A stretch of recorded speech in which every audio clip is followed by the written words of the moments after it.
గరీబ్ వాళ్ళు ఉన్నారు దేశంలో, ఉన్నారా లేదా? వాళ్ళు మాత్రం గరీబీ హఠావా నుంచి అమెరికా అయిపోయారు. వాళ్ళు వేల కోట్లు దోచుకుని, లక్షల కోట్లు దోచుకుంటారు. కానీ భారతీయ జనతా పార్టీ మన నాయకుడు గవర్నమెంట్ అటెండ్ చనిపోయినప్పుడు మీరు అందరు చూసి, అదే కాంగ్రెస్ వాళ్ళు తెచ్చిపోతే 3 రోజులు పెడతారు, 5 రోజులు లైన్ కట్టిస్తారు, ఏదో చేసి దేశానికి అన్నట్టు ఏడుస్తారు. వాజ్పేయి గారి మృతి సందర్భంగా సాక్షాత్ ఈ దేశ ప్రధానమంత్రి నిలబడి ఆ లైన్ లో నడిచి ప్రధానమంత్రిగా పనిచేసి మనందరికీ మార్గదర్శనం చేసిన వాజ్పేయి గారికి నివాళులు అర్పించారు నరేంద్ర మోడీ గారు. That is the simplicity of the Bharatiya Janata party కార్యకర్త. మనం మిగతా కూడా గప్పాలు కొడతలేదు, డాంబికాలు కొడతలేదు. మా నాయన చేసింది, మా బావ చేసింది, మా చెల్లి చేసింది, మా చెల్లి చేసిందో మీకే తెలుసు, నాకంటే ఎక్కువ. తెలంగాణ కళ్ళు దుకాణాలు, సార దుకాణాలు ఎవరు పెట్టుకుంటారో నాకంటే ఎక్కువ మీకే తెలుసు. తెలంగాణ ఆడబిడ్డలకి నచ్చని వ్యాపారం ఏంటంటే ఏంటది ఆమె కూడా వచ్చేది చెప్తా ఉంది. సూపర్ చెప్తుందా చెప్తలేదా? అట్లా చెప్పేటోడికి వినేటోడు లోపు అన్నట్టున్నది మనలో పరిస్థితి. అందుకని దయచేసి ఒకసారి ఆలోచించాలి. మరి ఇవన్నీ ఎవరు చెప్పుకోవాలి? మనమే చెప్పుకోవాలి. ఈ మధ్యలో ఓడిపోయిన తర్వాత ఆ పార్టీ నాయకుడు ఒక ఆయన యువరాజ్ చెప్పాడు, మేము 30 మెడికల్ కాలేజీలు పెట్టి తప్పు చేసినాం, 30 యూట్యూబ్ ఛానల్ పెట్టుకొని రోజు అబద్ధాలే చెప్పాలనేది ఒకటి తెలుసుకున్నాడు ఆయన. ఇప్పుడు రోజు అదే పని చేస్తున్నారు. పేపర్లు వాళ్ళే, టీవీలు వాళ్ళే, యూట్యూబ్ వాళ్ళే అబద్ధాలు రాసేటి రాస్తా ఉంటారు. దీన్ని కౌంటర్ చేయాల్సింది ఎవరు? బీజేపీకి ఏమైనా టీవీలు ఉన్నాయా? ఛానళ్ళు ఉన్నాయా? పేపర్లు ఉన్నాయా? మరి ఎవరు చెప్పాలి ఇవన్నీ విషయాలు? మనమే చెప్పాలి. మనం చెప్పాలంటే మీకు అందరికీ తెలుసు, ఆచార్య చూసుకుంటే మనమేమి, రాము సార్ వచ్చింది ఆయన చూసుకుంటే మనమేం చేసేది, పోటీ చేసేది వాళ్ళు కదా, రేపు లాభపడేది వాళ్ళు కదా, మేమెందుకు చెప్పాలనుకుంటున్నాం. ఇది మిగతా పార్టీలలో అయితే కుదురుతుంది, మన పార్టీలో కుదురుతుంది. ఎవరు పని చేయాలి? మనమే పని చేయాలి. మనం ఉంటున్నాం, నేను వెళ్ళాను. ఎవరు పని చేయాలి? మనం అందరం కలిసి పని చేయాలి. మనం సంఘటితంగా ఉంటే ఆ సంఘటనలో ఉన్నటువంటి శక్తి ఎంత గొప్పదో మనకు సమాజం ఇప్పటిదాకా నేర్పించింది, నేర్చుకున్నాం. సంఘం కూడా మనకు చాలా విషయాలు నేర్పిస్తుంది. సో నరేంద్ర మోడీ గారి ఈ సుపరిపాలన, మనమే డాంబికాలపై పరిపాలన చేస్తున్నాం, సుపరిపాలన చేస్తూ ఉన్నాం, సేవ చేస్తూ ఉన్నాం, ప్రజల జీవితాల్లో కూడా మార్పులు చేస్తూ ఉన్నాం. ఈ దేశ రాజకీయ యవనిక మీద ఒక కొత్త తరాన్ని, కొత్త మార్పులు తీసుకొస్తా ఉన్నారు నరేంద్ర మోడీ గారు. కొందరు ముఖ్యమంత్రులు అయితే ఎన్నడూ 6 నెలలకు ఒకసారి కూడా సెక్రటరియట్కి రాదు, అసెంబ్లీకి రాదు. ప్రధానమంత్రి అయినాటి నుంచి ఇది ఏ రోజైనా చూడండి, ఒక్క లీవ్ తీసుకున్నాడా? 11 ఏళ్లలో ఒక్క లీవ్ తీసుకోకుండా పనిచేసి ఈ సర్పంచ్ సార్ చెప్తున్నారు, అక్కడ జ్వరం వచ్చిందన్న 2 రోజుల తర్వాత మాట్లాడదామని చెప్తారు. ఎవరు? ఇంత ఊరికి సర్పంచ్ ఉంటాడు ఆయన, ఫస్ట్ పని చేసిన ఏమి పొద్దునైతే నేనే ఊరికి వచ్చిన అన్నట్టు చెప్తాడు ఆయన. పని చేయించడానికి పోతేనే అంత కష్టం ఉంటుంది మన వాళ్ళకి. కానీ 11 ఏళ్ల నుంచి పక్క దేశాలతో కొట్లాడు కాదు, ఈ దేశంలో కూడా దుర్మార్గులతో కొట్లాడాల్సి వస్తుంది, ఇంటి దొంగలతో కొట్లాడాల్సి వస్తుంది. వాడు అంటాడు మహారాష్ట్ర ఎలక్షన్లలో ఈవీఎంలను మేనేజ్ చేసి ఉంటాడు, ఎందుకంటే వాళ్ళకి తెలిసిన బీఆర్లో ఏమైతే బీఆర్లో మళ్ళీ మనమే తిరుగుతున్న వాళ్ళకి తెలుసు. అందుకని ముందుగానే కారణాలు వెతుకుంటుంది. వాళ్ళు గెలిస్తే ఈవీఎంలు కరెక్ట్ పని చేసినట్టు, మనం గెలిస్తే ఈవీఎంలు ఖరాబ్ అయిపోయినాయి, టాంపరింగ్ చేసి. తెలంగాణలో కాంగ్రెస్ గెలిచింది, ఢిల్లీలో ఈవీఎంలను మార్చొచ్చిన హైదరాబాద్ ఈవీఎంలు మార్చొస్తుందా మార్చరాదా? ఢిల్లీలో మార్చిన హైదరాబాద్ ఎందుకు ఇచ్చిపోయింది? ఊళ్ళో మోడీ సామెత చాలా మంది చెప్తుంటారు, వ్యవసాయం చేసినప్పుడు కాంగ్రెస్ పరిస్థితి. వాళ్ళు గెలిస్తే ఈవీఎంలు మంచి, కర్ణాటకలో గెలిస్తే ఈవీఎంలు మంచిగా పనిచేసింది, మహారాష్ట్రలో ఒకటి మాత్రం ఈవీఎంలను మేనేజ్ చేసింది. ఎందుకు మేనేజ్ చేసిండు? నీ పార్టీలో నీకు మేనేజ్ చేసుకుని రాకపోయి, నువ్వు ఒకటి చెప్తే నేను ఎన్నికల్లో నిద్రపోతాడు, నువ్వు ఒకటి చెప్తున్నా నేను ఇంకోటిలో లేచిపోతుంటాడు స్టేజ్ మీదకి. ఇది నీ పార్టీ, ఇది నీ పద్ధతి. వీళ్ళు వచ్చి మనకు శుద్ధి చెప్తా ఉంటారు, వాళ్ళ గురించి మర్చిపోదు, మన గురించి చెప్పుకోదు, మనం చేసిన మంచి పనులు చెప్పుదు, మోడీ గారు చేసినటువంటి మంచి పనుల గురించి ప్రజలకు చెప్పుదు. వింటారా జనం? అప్పుడు మన ఎంపీ ఎలక్షన్లలో భరత్కి ఎన్ని ఓట్లు వచ్చినాయి? ఎన్ని వచ్చినాయి మర్చిపోయినా? నాగర్ కర్నూలు ఎన్ని వచ్చినాయి? భరత్ 52,000 ఓట్లు వచ్చింది. నాగర్ కర్నూలు అసెంబ్లీలో భారతీయ జనతా పార్టీ ఎంపీ అభ్యర్థిగా పోటీ చేసిన భరత్ వచ్చిన ఓట్లు ఎన్నైతే గెలుస్తాం? ఇంకో 10,000 అయితే మెరుగు గెలుస్తాం. వేయదా? వాళ్ళకి 54,000 వచ్చినాయి, మనకి 52,000 వచ్చినాయి. తేడా ఎంతుందే? ఎంతుందే?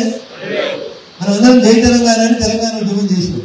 అప్పుడు ఇప్పుడు మాట అవునే దక్క తెలంగాణ పక్క అని చెప్పి అవునా? ఇంకొకసారి గట్టిగా నొక్కితే నాగర్ కర్నూలు ఎవరు గెలుస్తారు? బీజేపీ గెలుస్తా కదా?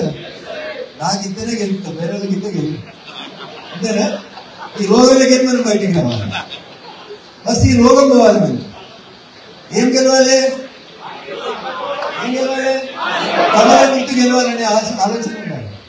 ఆ గుర్తు మీద ఎవరు నిలిచినారనే అవసరం లేదు. మా గుర్తేంది? మన గుర్తేంది? గెలవాల్సిన గుర్తేంది? ఇంట్లో మీరు అందరంటే నాగర్ కర్నూలు ఎవరు ఆపుతారు? ఆపుతారా? కలవ గుర్తు ఆగుతారా? ఎందుకు మరి బార్డర్ కాడికి వచ్చి ఊరికే మా ఆచారాన్ని ఎంత గుర్తు వస్తుంది? ఇంకొక దగ్గర కొట్టాలి వద్దా? ఎందుకు కొట్టలేదు? ఈసారి కొడతారా? నాకైతే విశ్వాసం ఉంది, కొడతారు. కొట్టాలి వద్దా? నక్సలైట్లు తుపాకీలు పెట్టి బెదిరిస్తే కూడా పార్టీ మారలేదు. నిన్న మన వెంకయ్యనాయుడు గారు శిల్పారావు గారు మాట్లాడుతూ చెప్పి పిల్లలకు డైపర్లు మార్చినట్టు పార్టీలు మారుతుంది. మరి ఆచార్య గారికి మారడానికి అవకాశం లేకుండారా? వస్తువు ఉండేనా? లేకుండారా? ఉండే కదా? అది ఎందుకు మారలేదు? నమ్మిన సిద్ధాంతం కోసం పనిచేసిన మనల్ని, జెండా కోసం పనిచేసిన మనం, తుపాకీలు పెట్టినా నక్సలైట్ నుంచి కాల్చినా జెండా కోసం పనిచేసే కార్యకర్తల బలమున్న పార్టీ భారతీయ జనతా పార్టీ. ఎంత అదృష్టవంతులైతే మీరు ఏం వచ్చిందో. ఇద్దరు ఎంపీలు గెలిచిన రోజు మనం ఎగసక్కాలు ఆడింది. ఏమని? హమ్దో హమారా దోగన ఎగసక్కాలు ఆడి. ఆ రోజు ఒక ఎంపీ గుజరాత్కి ఏం గెలిచిండు, ఒక ఎంపీ ఎడికెళ్ళి గెలిచిండు. ఎడికెళ్ళి ఏ దేశంలో ఉన్నది? తెలంగాణ. అవునా? ఒక ఎంపీ గెలిచిన గుజరాత్ లో ఇవాళకి 7వ సారి ఎవరు ముఖ్యమంత్రి? బీజేపీ వాళ్ళు ముఖ్యమంత్రి ఉన్నారు వరుసగా 7వ సారి. 1980లో ఒకటో ఎంపీ గెలిచినటువంటి గుజరాత్ లో 7వ సారి ముఖ్యమంత్రి భారతీయ జనతా పార్టీ ఉన్నాడు. మరి తెలంగాణలో ఎందుకు లేదు? ఉండాలా?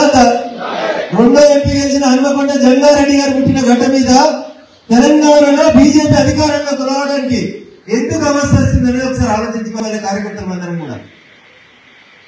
ఆడొక ఆయన గెలిచింది, ఈడొక ఆయన గెలిచింది. ఆడ 7 సార్లు అధికారంలోకి వస్తుంది పార్టీ, ఈడ అధికారంలోకి రావడానికి అవస్థను పడతా ఉన్నాం. ఇవాళ లోపం ఆడుందా, ఈడుందా, మన వెనకాలుందా అనేది ఒకసారి ఆలోచించుకోవాలి.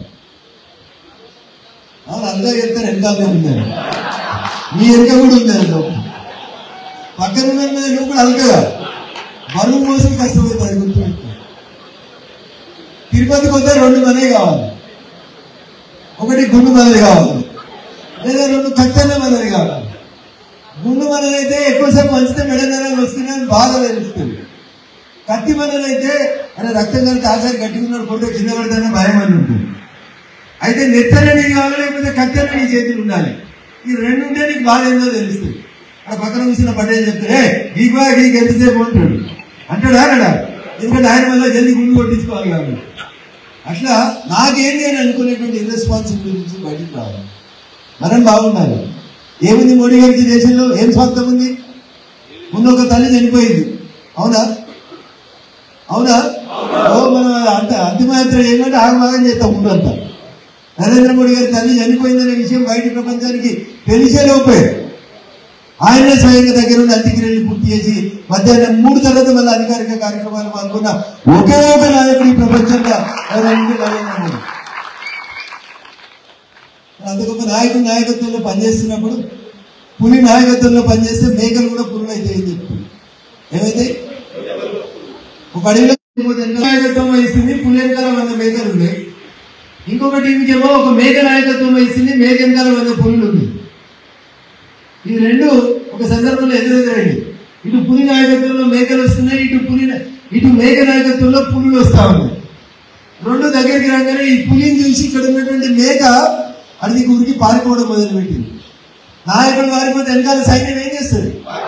పారిపోతుంది. కానీ మేక వెనకాల ఉన్న 100 పులులకు కూడా వేటాడని మర్చిపోయినాయండి. మా నాయకుడు పారిపోతుంది కాబట్టి మేము కూడా పారిపోతామైపోయింది. ఈ 2 పులి వాటి మీద దుంకినాయి కాబట్టి వెనకాల ఉన్న మేకలు కూడా పులుల మీద దుంకి కొట్లాడకపోతా ఉన్నాయి. This is the leadership point. ఎవరికి ఉంది నాయకత్వ లక్షణం ఈ దేశంలో? ఎవరికి ఉంది? ఈ దేశంలో కాదు, ప్రపంచంలో ఎప్పుడు ఏ సర్వే చేసినా 100కి 70% మార్కులతోటి ప్రపంచంలో నెంబర్ 1 నాయకుడిగా నిలుస్తున్న నాయకుడు ఎవరంటే ఏమైంది? నాగరికత మీ మొదటి అక్షరం కూడా ఎన్ననే ఉంది. ముందుకు వెళ్ళాలి. నాగరికత వెళ్ళాలి. నాగర్ కర్నూలు నరేంద్ర మోడీ ఎట్లుండాలి? భరత్ నాగర్ కర్నూలు ఇటుండే కష్టమైతుంది. పట్నం నుండి బంద్ చేసి ఊళ్ళలోకి రావాలి నాయకులంతా. అది చేస్తే నాయకులకి కార్యకర్తలకు విశ్వాసం సపోర్ట్ ఎక్కువ వస్తుంది. సో నాయకులందరూ కార్యకర్తలతో ఉంటే కార్యకర్తలకు విశ్వాసం వస్తుంది, బలం వస్తుంది. నాయకుడు వెంటనే నడిపించేటోడు. ఇవాళ ఈ దేశాన్ని నరేంద్ర మోడీ కంటే ముందు చాలా మంది నడిపించేది. వాళ్ళు ఎట్లా నడిపిందో మీరు చూసి, మనం ఎట్లా నడుపుతున్నామో చూస్తున్నారు. నరేంద్ర మోడీ గారి నాయకత్వంలో ఈ దేశంలో ఉన్న 140 కోట్ల మంది ప్రజలు, నేను ఇందాక చెప్పినటువంటి ఎగ్జాంపుల్ కదా, ఈ నాయకత్వంలో మేకలు కూడా పులుల్లా కొట్లాడుతున్నాయి. అది